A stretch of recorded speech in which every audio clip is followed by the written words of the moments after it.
जय हिंद दोस्तों, मैं हूं Rupesh Kumar. Welcome to BT Karnapatti. दोस्तों, आज का टॉपिक जो है हिंदी व्याकरण से रिलेटेड है।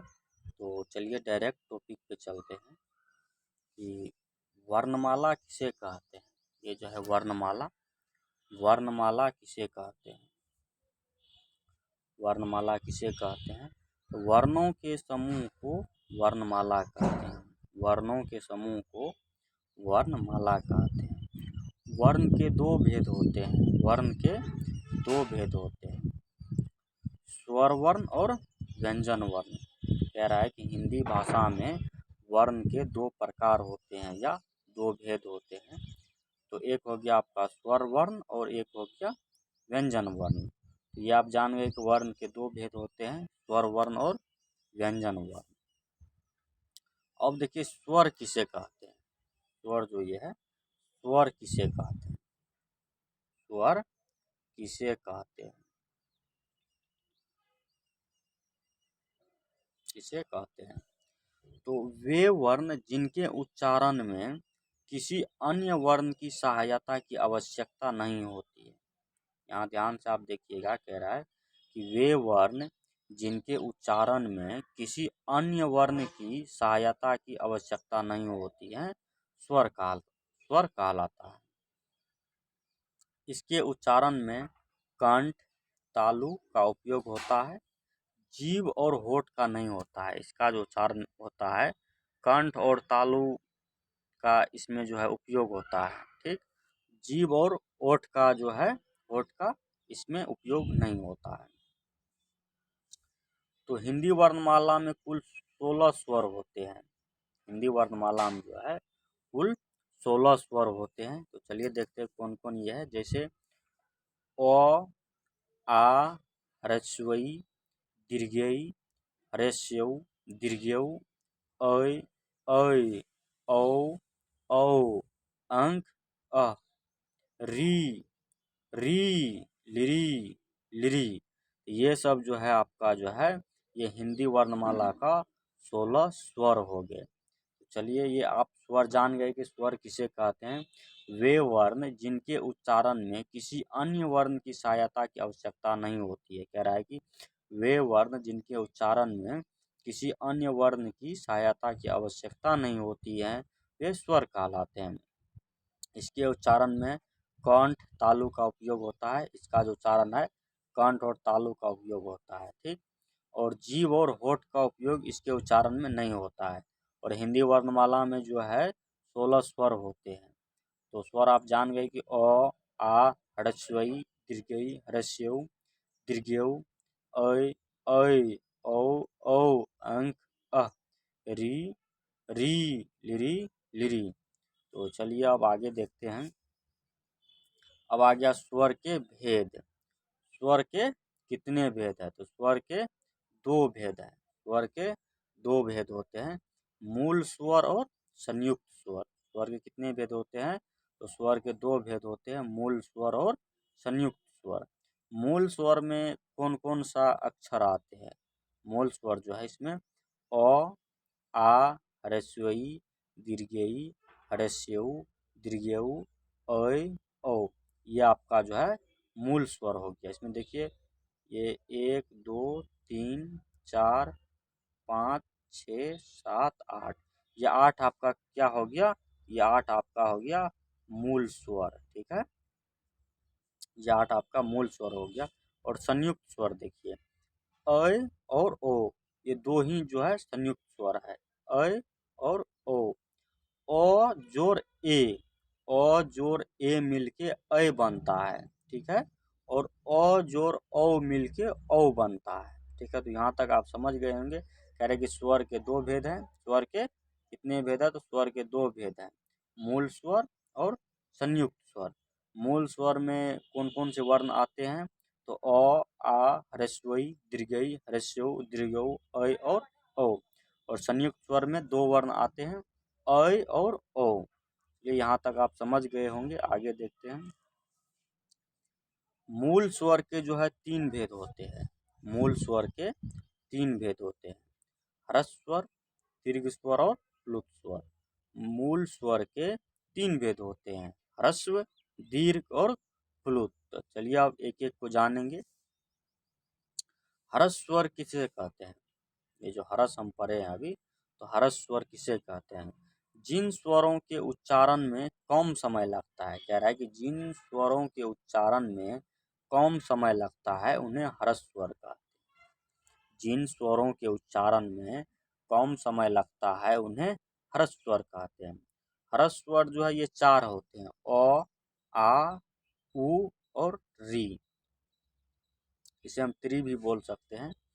तो हर्ष स्वर के 4 वर्ण होते हैं, अ, आ, उ और त्रि। तो अब दीर्घ स्वर देखिए। हर्ष स्वर आप जान गए होंगे। हर्ष स्वर कि जिन स्वरों के उच्चारण में कम समय लगता है, कह रहा है कि जिन स्वरों के उच्चारण में कम समय लगता है उन्हें हर्ष स्वर कहते हैं। जिन स्वरों के उच्चारण में कम समय लगता है उसे हर्ष स्वर कहते हैं। हर्ष स्वर 4 होते हैं, अ, आ, उ और त्रि। ठीक, चलिए अब दीर्घ स्वर देखते हैं। तो वे स्वर जिनके उच्चारण में ह्रस्व स्वर से दुगुना समय लगता है, कह रहा है कि वे स्वर जिनके उच्चारण में ह्रस्व स्वर से दुगुना समय लगता है वे दीर्घ स्वर कहलाते हैं। वे स्वर है जिनके उच्चारण में ह्रस्व स्वर से दुगुना समय लगता है वे दीर्घ स्वर कहलाते हैं। अगर सरल शब्दों में हम कहें तो स्वरों के उच्चारण में अधिक समय लगता है उन्हें दीर्घ स्वर कहते हैं। कह रहा है कि स्वरों के उच्चारण में अधिक समय लगता है उन्हें दीर्घ स्वर कहते हैं। दीर्घ स्वर आपका जो है 7 होता है। कितना होता है? 7। आ जब बोलते हैं तो इसमें थोड़ा ज़्यादा टाइम लगता है। दीर्घई, दीर्घई बोलते हैं तो थोड़ा ज़्यादा टाइम लगता है। दीर्घऊ, दीर्घऊ बोलते हैं तो थोड़ा ज़्यादा टाइम लगता है। ऐ, औ इस सब में थोड़ा ज़्यादा टाइम लगता है। और हर्ष स्वर में जैसे अ, आ, उ, तो हर्ष स्वर में जो हम बोलते हैं, हर्ष स्वर जो होता है उसमें थोड़ा कम समय लगता है। और जैसे ही हम दीर्घ स्वर में बोलते हैं तो वो उसमें थोड़ा हमको ज़्यादा टाइम लगता है, थोड़ा जोर से बोलना पड़ता है। जैसे आ, दीर्घई, दीर्घऊ, ऐ, औ। यहाँ तक आप जो है समझ गए होंगे हर्ष स्वर और दीर्घ स्वर। चलिए आगे देखते हैं। दीर्घ स्वर 2 शब्दों के योग से बनते हैं। ये दीर्घ स्वर जो आपका है ये 2 शब्दों के योग से बनते हैं। ये दीर्घ स्वर जो है 2 शब्दों के योग से बनते हैं। तो जैसे ई बना दीर्घई, दीर्घई में ई प्लस ई को जब जोड़ा गया तब दीर्घई बना। दीर्घऊ, जब दीर्घऊ बना तो डबल उ प्लस उ को जोड़ा गया तो दीर्घऊ बना। और ए बना तो ओ प्लस ई, ये दोनों वर्ण को जब जोड़े तब ए बना। ऐ, ओ प्लस ए, ओ प्लस ए, ये 2 वर्ण को जब जोड़ दिए तो ए बना। अब इसी प्रकार ओ है तो ओ प्लस उ, ओ प्लस उ जब इसको जोड़े तो ओ बना। और ओ है तो ओ प्लस ओ, ये दोनों वर्ण को जब हम जोड़े तो ओ बना। इसलिए दीर्घ स्वर 2 शब्दों के योग से बनते हैं। ये आपको पता होना चाहिए कि दीर्घ स्वर जो है 2 शब्दों के योग से बनते हैं। तो जैसे आ कैसे बना? तो ओ प्लस ओ जोड़ के आ बन गया। तो चलिए अब आगे देखते हैं। प्लुत स्वर, ह्रस्व स्वर जान गए, दीर्घ स्वर जान गए और अगला आपका है ये प्लुत स्वर। ठीक, तो वे स्वर जिनके उच्चारण में दीर्घ स्वर से भी अधिक समय लगता है। सबसे कम समय लगता है आपका ह्रस्व स्वर में, उससे थोड़ा ज़्यादा समय दीर्घ स्वर में, और सबसे ज़्यादा समय आपको लगता है प्लुत स्वर में। तो वे स्वर जिनके उच्चारण में दीर्घ स्वर से भी अधिक समय लगता है, यानी 3 मात्राओं का समय लगता है, कह रहे हैं यानी 3 मात्राओं का समय लगता है, उसे प्लुत स्वर कहते हैं।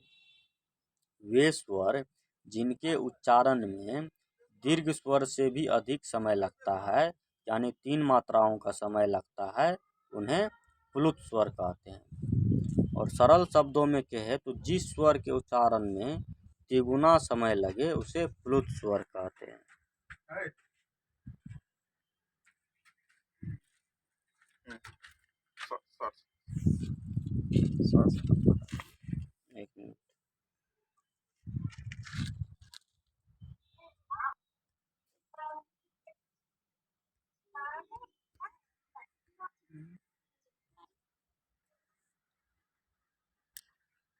सॉरी दोस्तों, थोड़ा अर्जेंट कॉल आ गया था। तो चलिए हम प्लुत स्वर का बात जो यहाँ है कर रहे थे, प्लुत स्वर के बारे में जान रहे थे। तो वे स्वर जिनके उच्चारण में दीर्घ स्वर से भी अधिक समय लगता है, कह रहा है कि वे स्वर जिनके उच्चारण में दीर्घ स्वर से भी अधिक समय लगता है, यानी 3 मात्राओं का समय लगता है, वे प्लुत स्वर कहलाते हैं।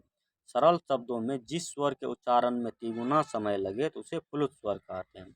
इसके प्रयोग अक्सर पुकारते या चिल्लाते समय किया जाता है। इसका प्रयोग, प्लुत स्वर का प्रयोग जो है अक्सर पुकारते या चिल्लाते समय किया जाता है। जैसे राम इधर आओ, तो हम जोर से बोलेंगे तब राम के कान में आवाज जाएगा और इधर आएगा। मैं बाजार जा रहा हूँ, तुम खाना खा लेना।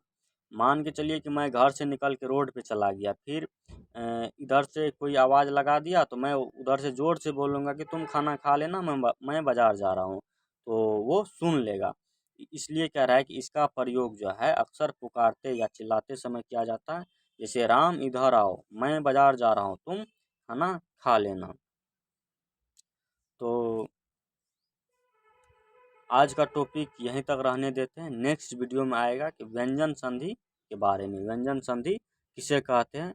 तो आज का टॉपिक यहीं तक रहने देते हैं।